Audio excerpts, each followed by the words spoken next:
People's Liberation Army has also been the subject of criticism and controversy, particularly with regards to its role in human rights abuses and violations in regions such as Xinjiang. The People's Liberation Army has reportedly arbitrarily detained more than 1 million Muslims in re-education camps since 2017.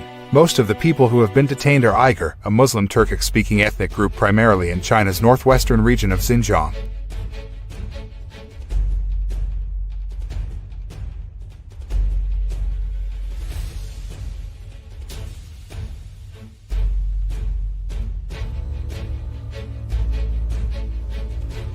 Beyond the detentions, Uyghurs in the region have been subjected to intense surveillance, forced labor, and involuntary sterilization.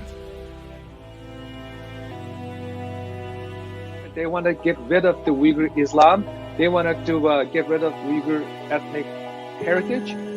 It's very simple and very clear. Among other rights abuses, the United States and several other foreign governments have described China's actions in Xinjiang as genocide.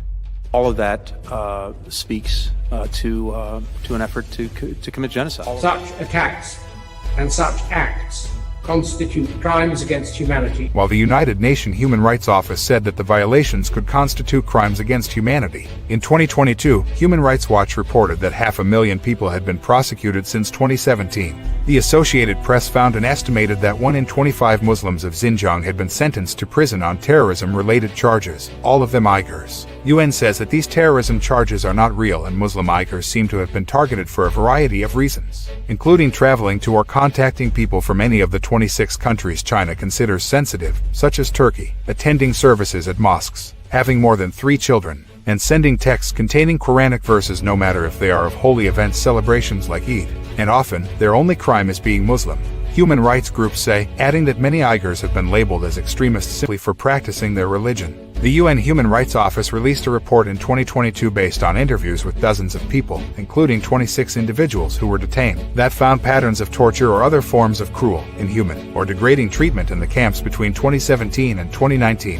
Various exposes showed that detainees were forced to pledge loyalty to the Chinese Communist Party and left Islam, as well as sing praises for communism. Others said they were tortured and subjected to sleep deprivation during interrogations. Women have shared stories of sexual abuse, including rape. Some released detainees contemplated suicide or witnessed others kill themselves. Reason of the suicide is reported to be due to after effects of physical and mental torture and due to the rapes of women in prison. Food and the sleep deprivations and the physical and the mental torture, rape. Because my English is not good enough, I would like my translator to read my statement.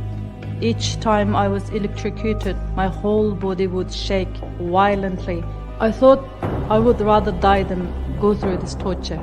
Detention also disrupted families. Children whose parents were sent to the camps were often forced to stay in state-run orphanages. And all these human rights violations, genocide and physical and mental torture both on man and women of Uyghurs Muslims population is just because Xinjiang is an important link in China's Belt and Road Initiative, a massive development plan stretching through Asia and Europe. Beijing hopes to eradicate any possibility of separatist activity to continue its development of Xinjiang, which is home to China's largest coal and natural gas reserves. Human rights organizations have observed that the economic benefits of resource extraction and development are often disproportionately enjoyed by Han Chinese people, and Uyghur people are increasingly marginalized.